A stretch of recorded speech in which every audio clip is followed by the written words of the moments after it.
Hey, story makers, and welcome to Tellwell the Podcast, where we're inviting you into the conversations that we get to have every day. My name is Max Crane. I'm the chief storyteller here at Tellwell Story Co., and with me is my very favorite, Duncan Williamson.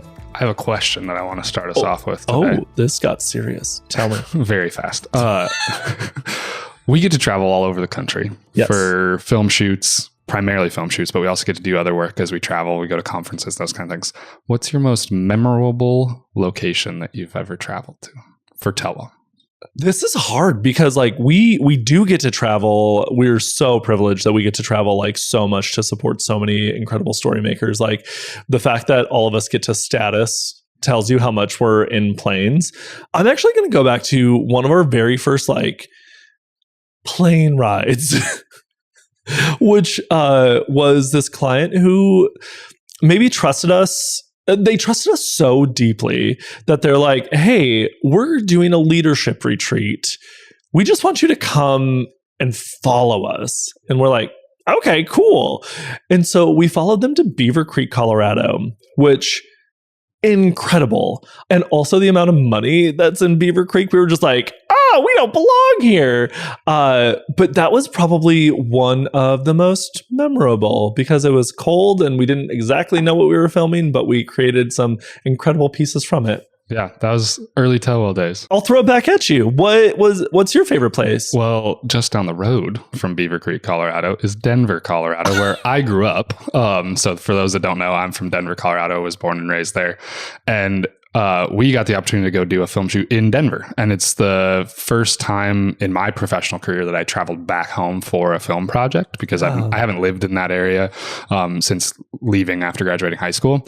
And so that's been one of the coolest things. Got to show our crew around some of the spots that my favorite restaurants, places I grew up, that neighborhood, that kind of stuff, which is really neat because in this area where we all live now around Fargo, most of our team is from this area. So I've gotten to see that for other folks and we've gone to the places that other people grew up. So it was fun to have that experience. But it was also a really neat project. And it was a project with our guest today. He was a part of that project. It was really cool because it was a recruitment campaign. And we talk about how to get people to want to work for an organization, right?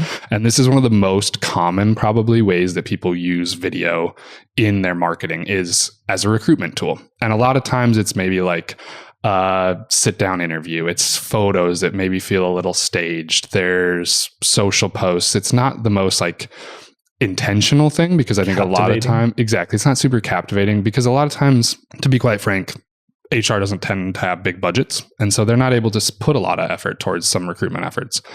But one of the things that we do and we did with this project is really approach it from a documentary perspective. And I think one of the important things with anybody, especially in 2024 and as we're about to be into 2025, people care about work in a different way than they used to. They don't want to just see themselves in the office. They don't want to just see what's my 9 to 5 going to look like. They want to see how that job allows them to be at home with their family or how it allows them to do the hobbies or the things that they want to outside of work. How does it support their lifestyle beyond just being a job where you get to make X amount of money? And so we took an approach to shoot for 2 full days. We spent some time with some folks that worked at this organization and we filmed mountain biking. We went to a brewery and we got to film with some friends hanging out at a brewery. We spent time in a couple other cities where we were filming people hanging out with their kids at a park. And what it really did is it allowed you to see the whole picture. And as a potential employee, somebody who's looking to join an organization, you want that narrative transportation to be able to see yourself in this place, in this role, in this company. And by showing people getting to experience that, everything from the waking up, going to the office, the morning coffee with your coworkers, to the beer after work or the bike ride when you're done with it, and making sure you can see that life with kids or family is really impactful. And so that's one of the many reasons why we take that documentary approach, where it feels more like we're telling a story of a person than it is trying to sell you on working somewhere. Ooh, I got goosebumps because you're absolutely right. And I love that idea of narrative transportation and that ability for a potential employee, a potential new team member to be able to truly see themselves in your organization is incredibly powerful. I think you teed it up perfectly. So I'm not going to say anything else. I think let's get into it. Without further ado, here's our conversation with Taylor Larsen.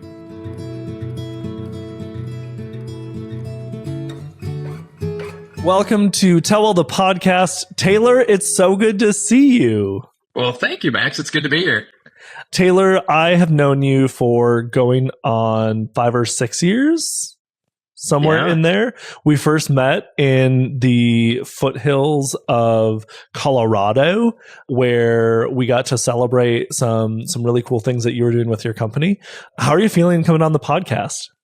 Yeah, excited. I think when you originally reached out, stories are a big part of what we do here within our company. It's how we tell our story and who we are.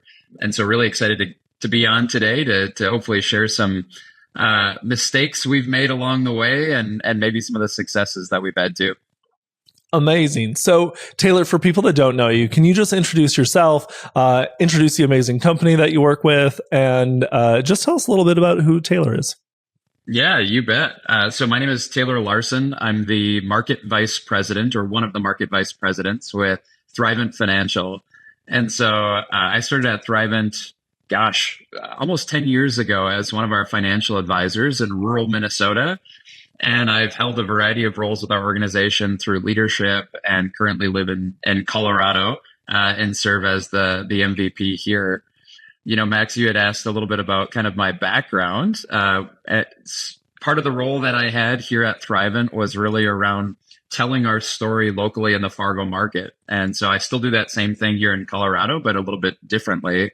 But a big part of my leadership journey with Thrivent was spending time in Fargo, getting people to know who we are, the work that we do, and how we get to serve the amazing communities that we live, work, and worship in. Taylor, I know part of your journey before Thrivent, you came from the hospitality industry.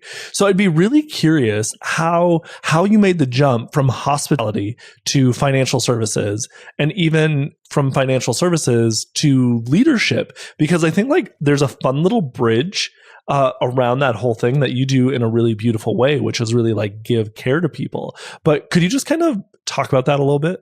Yeah, you bet. So trying to make a very long story, palatable. I was bivocational. So my day job was in hospitality. I was in an executive leadership position with an organization that ran hotels and convention centers. But my night job, another big part of my passion, was around ministry, specifically youth ministry. And so you talk about that bridge, or how did you move from hospitality and ministry to working in financial services? If you would have asked me 6 months prior to first meeting Thrivent, I would have bet my house that I would never end up in financial services. But it wasn't until I truly got to really meet this organization and understand. And so as you talk about that bridge or that leap that I made, when you actually start to unpack it, it really isn't so shocking. The organization I work for, Thrivent, is a really faith-based organization that serves people in the communities where we live and we work and we worship with expert financial advice and guidance, but really through this lens of serving God's people. We believe that everything we have is a gift. We're called to be good stewards of it. And oftentimes we deserve a guide on that journey, if you will. And so it's funny from the outside looking in to say, how does somebody who has a ministry and a hospitality background with no formal education or training in financial services get into financial services? And what I found is the work that I get to do and so many of our advisors do here with our company is it really is serving people. It's understanding deeply what's important to them. It's deeply understanding the resources they've been given, their time, their talents, their treasures, and what they ultimately want to do with that. We just get the privilege, and I would say the humble opportunity to sit across from them and help them build plans from where they're at today to where they want to be, and how to use those resources that God's gifted them in a really meaningful way to them and their families. So if you start to peel it back, it's really not actually that crazy. It's very similar to my ministry background, obviously serving people and hospitality. I like to make sure no 2 days are ever the same. I like to work hard, and I like to meet a lot of different people. And so I get to do that in my current role. Taylor, one of the things I've so appreciated about your leadership journey is your ability to tell a story. And kind of right before we hopped on, we were talking about how like ministry is really storytelling. but you did a really beautiful job in bringing that into the role that you have now. And you made a really significant jump from a really well-known, I'm going to say heavily Lutheran area, as Thrivent started out in the Lutheran church, but a really densely populated Lutheran area where everybody knew the name Thrivent. Everybody loves the name Thrivent because they know the impact of the work that you do on a daily basis. And I don't know if there's a percentage, but I would imagine a lot of the Lutheran churchgoers in this area, a high percentage probably also invest their dollars with you. So to take that feels pretty comfy cushy in an area that I know you and one of your colleagues rose that up and maintained a really, really high level in top performing regions every single year, to being hey, let me go jump into this random market out in the middle of Colorado where what's a Lutheran? Maybe not quite that much, but tell me about that transition and why the heck you would say yes to something like that. Yeah, it's a great question, Max. I think I've always been really attracted to the opportunity to grow, right? When I think about specifically here at Thrivent, one of the opportunities that I've been blessed with over and over and over again is how do I better tell our story of how we can serve people? And like you said, it was comfy cushy when I was in Fargo, both as an assistant vice president, as a market director. We're back kind of in the motherland of Thrivent. There's a lot of people that know us. They know the brand. They have a lot of deep respect for the work that we do.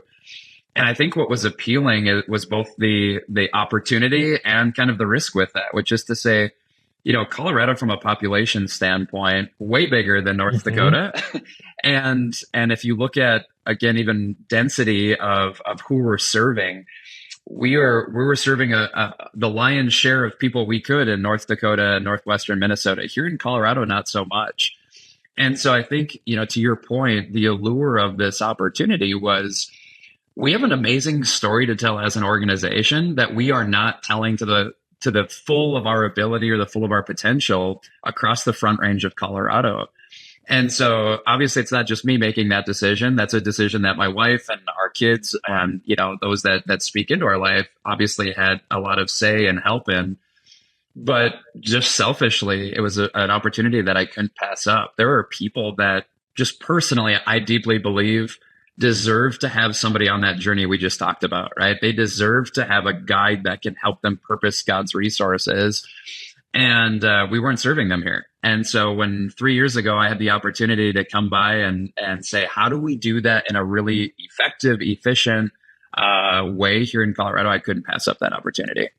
Taylor, as you've been growing the Colorado region and the markets in Colorado, you've really put story at the forefront on inviting people into the organization. Can you talk a little bit about why is story important, and maybe more importantly, has it been effective? To unpack that fully, I think, Max, I want to make sure that I share on both sides of that. So help keep me accountable here. But first, when I think of stories, I think we need to step back and really make sure that we have the context here, which is, we're talking about my business, our business today, which is in financial services, right? It's helping people with great advice around how they want to save, how they want to spend, how they want to retire, the legacy they want to leave, all of that. But I know a lot of people that you work with that listen to these, the podcasts, they're small business owners, they're nonprofit leaders. Not everybody in the communities where we live and we serve understand our business, right? They don't understand necessarily the work we do. They might not understand the niche we serve. They might not understand the nuance or the way that we go to market.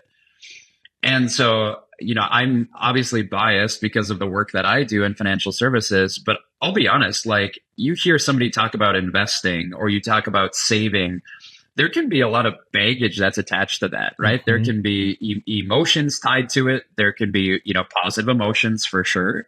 But oftentimes when you talk with people, there could be a feeling of guilt, or maybe I'm not where I would hope to be at this point.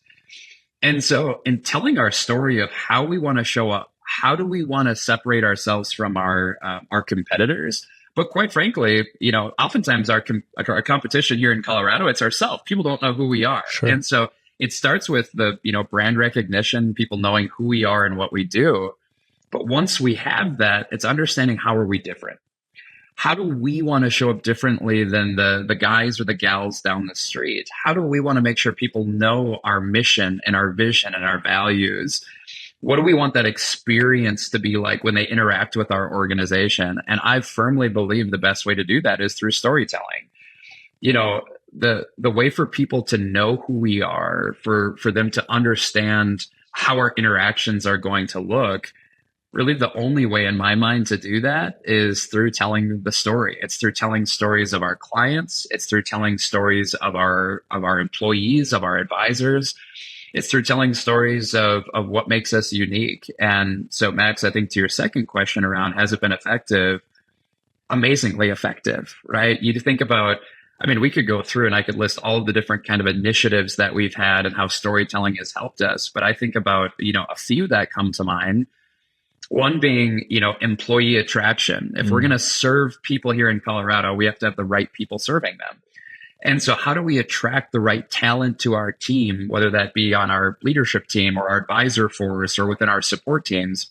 And that came through telling the story of who we're looking to attract. Who do we want? Who's the ideal candidate that's going to represent our culture and fit in well, but at the same time, raise us to that next bar of excellence?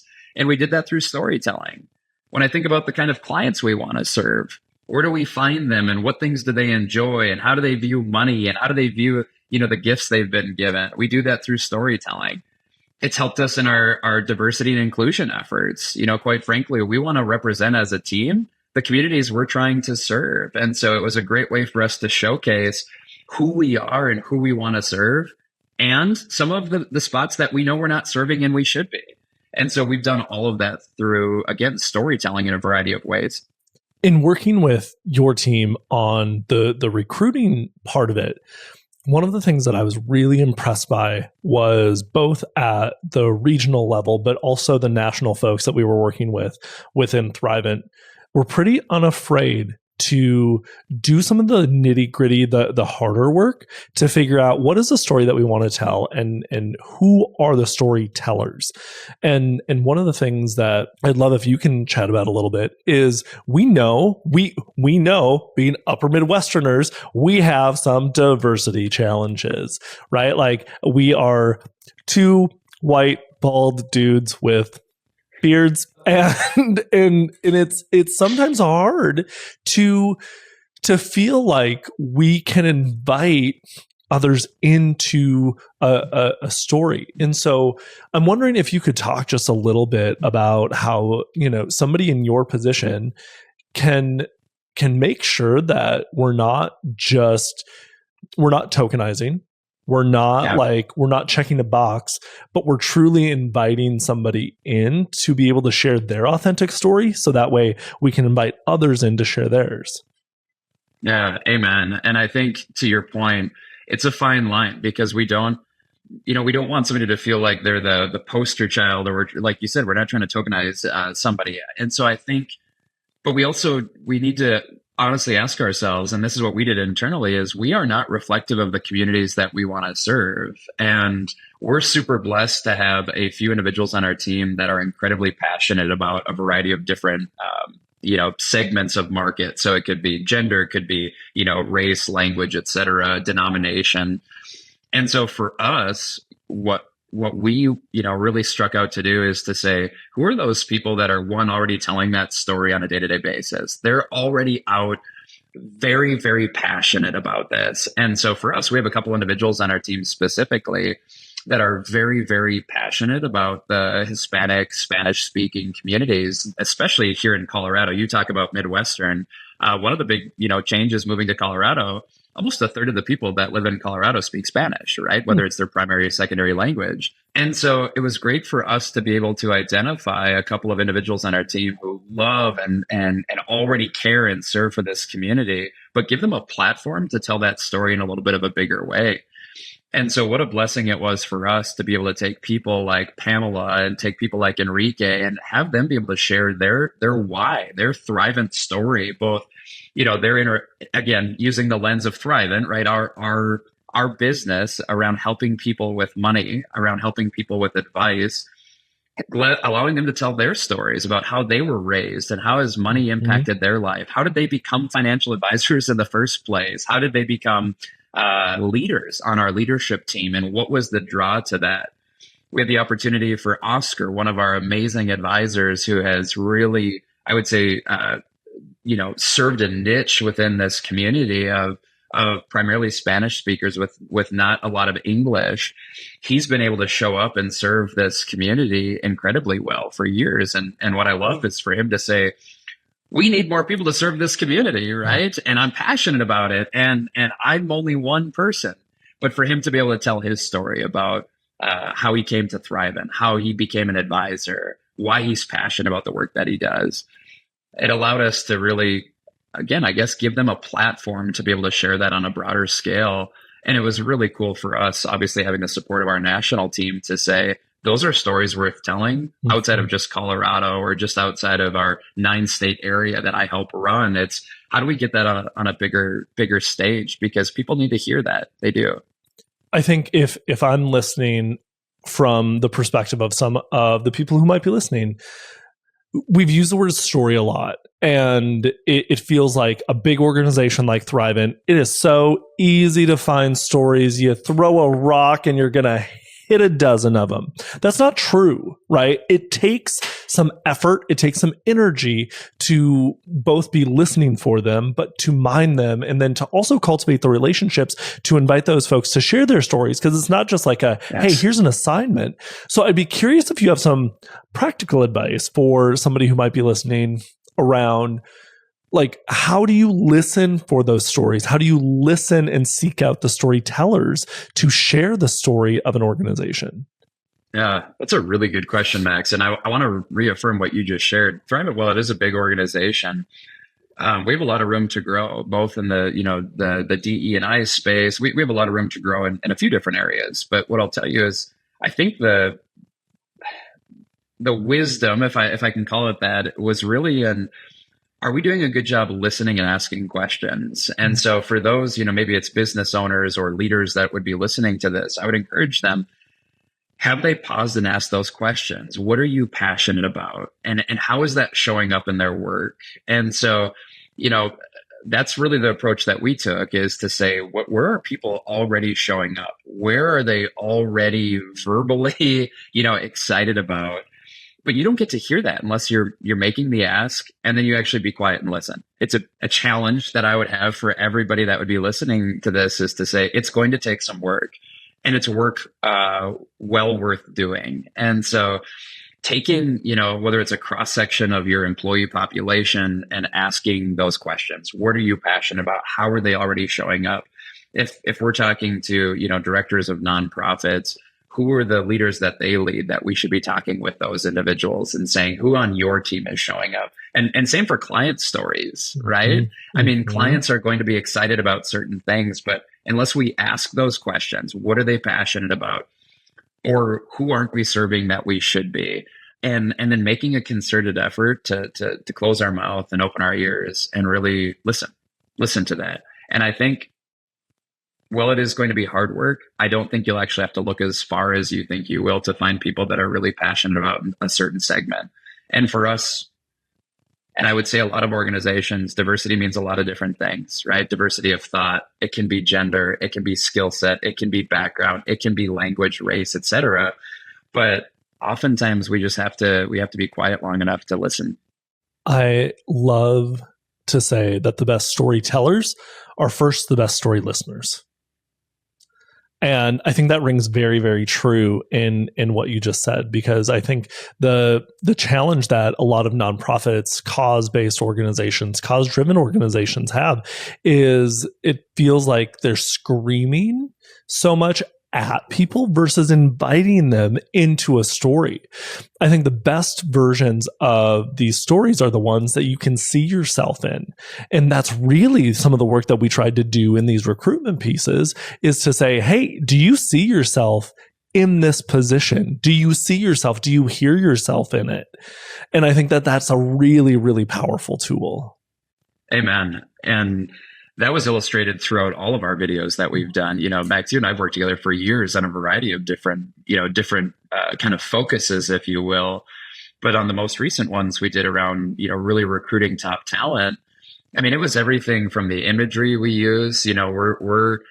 We're looking for people that fit a certain mold, but not only fit the mold, right? We want people to stretch us and to grow us, but to see themselves in that story. It was really fun for us to get to showcase all Colorado has to offer. You can ski, you can snowboard, and you can still wear a suit if you want, right? You can show up to work, but you can also have a family that's a priority for you. And so for us to be able to tell these different stories from kicktail moms that are still super moms at home, but super advisors at work, to, our amazing advisors that want to spend dedicated time on the mountains while they're here, or our leaders that mountain biking is a big part of who they are and their physical and mental well-being, but yet they can still show up at work and do a phenomenal job. So that flexibility, the independence, and I think every organization has a story to tell. It might not be that exact same one, but how do we paint that picture so clearly for folks that they can really identify, like you said, can I see myself in this? And whether it's, for us in this case, it was as an employee, but same for as clients, right? Or potential clients. Could I see myself fitting in with an organization like this? Could I see myself doing business with a company that prioritizes these key items? And that all came through and how we tell that. I don't know if listeners heard. One, I just want to acknowledge, incredible. You're spot on, and it's so fun to hear. But the thing that distracted me was a funny quirk of Taylor's, which is I've never heard in all the years that we've worked together, I've never heard Taylor swear. And so he'll say things like kicktail and like they're incredible. This is really random. Why don't you swear? Is it just out of your vocabulary? Like, it's just like, it was never in, so it never like made its way? That's a really good question. It depends. Is this a question that's going to be on the podcast or not? It doesn't have to be. I'm more just curious because like and what's funny is I oftentimes have not been in a space to be like, wait a second, because I've noticed this about you really since the time that we met, but you'll take things that normally would have like a curse word in them, you will use them properly, but then you'll sub out a random word like kicktail moms. I try to limit how much. Will I say it's never been in my vocabulary? No, trust me. It's I work hard to make sure that I don't do that because it's just not who I want to be, I guess. And so I try to temper my language at times, but I appreciate the call out. I work really hard not to. So Taylor, like we talked about, the types of folks who are listening to this they're leaders in their organizations. Maybe they're recruiting people into work with them. Maybe they're inviting donors into supporting their mission. I'd love to take a moment to just get some of your advice on advice that you would give to that small business owner, that nonprofit leader that might be struggling to invite people into their story. I think a couple of things come to mind. One is, do you clearly understand your story? Can you clearly articulate that regardless of videos and social media and all of the things that you can use, your website? There's a lot of ways to tell your story.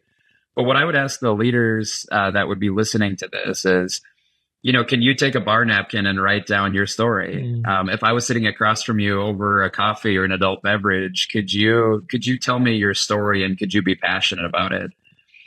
And so a couple of things, Max, and at the risk of, aggravating one of your listeners, I would say if you can't, that's where I would start, right? Is we should probably work on that story. If you can't articulate it clearly, that would be a good spot to start. Like, what is my story? What are the details? What do I want to make sure I convey? What are the values and what's the picture I'm trying to get across? The second part, equally as important as what you say, is how you say it. And for me, passion it's addictive, it's attractive. And so I think it's fair to say that we've all probably worked with and for people that are passionate about what they've done and what they're doing, we've probably also worked with and for people that are not passionate about it. And it shows up, right? You cannot fake passion. At least you can't do it very well. And so that would be the first step for folks that would be listening to this, to talk about, how do I want to tell it? What do I want to say? All of the platforms out there. Sometimes I think we always get too many steps down the road. And I think we need to start with kind of, square one, ground zero, and say, am I passionate about this story? And can I easily articulate it? Can I sit down over coffee and be able to share this? And if not, that's where working with, whether it's somebody like you, Max, or working, I don't know who that might be that they need to work on that with, but that would be the best starting point. From there, in my opinion, is what are the best ways to tell that then? So, is your audience going to be finding that through social media? Is it through your website? Is it through, if you're part of a big organization, are these going to be commercials on TV? Are these, whatever that might be? And starting to really identify where's your market going to experience this? How are they going to experience it? And, I think, Max, just as a call out for you and your team, you've really challenged us in a positive way here, is to say, let's not only help you with the content, right? How you're going to say that, whether it be video or that, whatever that storytelling medium is, but then how do we actually get that out there? Is it through your social media, and what's the story you're telling with it? Is it through your website? We're blessed at Thrivent that our national partners have picked up a lot of the work you've been doing with us locally. And they've said, hey, can we steal this and then just take it and push it out to some of our broader channels? It's fun to see, Max, your work that you've done with us, was showcased during March Madness, right? We had your ads were running during March Madness here in Colorado. That's incredible. Yeah. And it's a big deal for us because it's showcasing, again, the stories of our local advisors, our local leaders right here across the Front Range. So those would be a couple of things that I would encourage people to think through. And then from there, I would say find people that are far better than you. There's a reason that we hired Tellwell. There's a reason that we have your expert team do the work that we can't, quite frankly. And I know you didn't ask me to do a plug for you guys, but I have to say, I think video is a really compelling medium for our story. And I'm not qualified, nor is anybody on my team, to capture that, to edit it, and for us to be able to broadcast it out there. Your team is qualified. And so finding those key partners that can help us tell that story, it's a big deal. And you've been gracious to work with our corporate recruiting team and let them be able to weigh in on what they want that story to sound like. And so bring people on that journey. I guess back to your question of what advice would I give? Bring other people in, whether you need to ask them, hire them, whatever it might be. And then I'm getting long-winded here, but the last thing that I would maybe share is I'm clearly passionate about the work we do at our company, but there are people equally or more passionate than I am, and I want them to be able to showcase our story as well. And so I think a temptation as a leader might be, well, I'll be the one to tell it. There are probably people on your team that are maybe even better suited. Not that your voice shouldn't be heard, but should your voice be the only one? And that might be some a challenge or a question that I would have. And those recruiting videos that we did most recently, that was a great example of like, hey, Taylor, we're going to have maybe 10 seconds of you and all of the videos all together, but the main story should be told by these people that they're even more passionate than you. I don't know how that's possible, but they are. Let's have them tell it. So incredible. Taylor, thank you so much. And I do appreciate the call out. Certainly don't want these to ever turn into an infomercial, but some of the advice that you've given today has been incredible. Super, super appreciate your time, your energy, your effort, your dedication to storytelling. And I just have to say, have you gotten into mountain biking yet? We've gotten really big into hiking. Okay. Hence why you're interviewing me in a t-shirt today and not my normal, jacket and button up. The family and I were out on a quick afternoon hike, which we've got to live the quintessential Colorado life now, right? Get out and do a mid-afternoon hike for a few minutes. So. And that's incredible. I'm also very envious because what urban hiking in Fargo is. It's pretty flat. We have some great spaces, but it's a little flat. So, well, Taylor, thank you so much for joining us on Tellwell the Podcast. We're grateful to have you as a story maker and grateful for the work that you do out in Colorado. Max, thank you. And Duncan, a huge thank you to you too. It's been a pleasure being here today. Hey, Storymakers, thanks for listening to Tellwell the Podcast. We're so excited that you tuned in for this episode. If you found this episode helpful, if you got any nuggets of wisdom from it, we'd love for you to rate and review us on Apple Podcasts or Spotify, because that's how this message gets out. If you're interested in having Tellwell help you share your story, just reach out to us at wetellwell.com or reach out in the comments. We'll make sure that we're listening and we will reach back out. On behalf of my co-host Duncan Williamson and myself, thanks so much for being a story maker, and keep sharing your stories.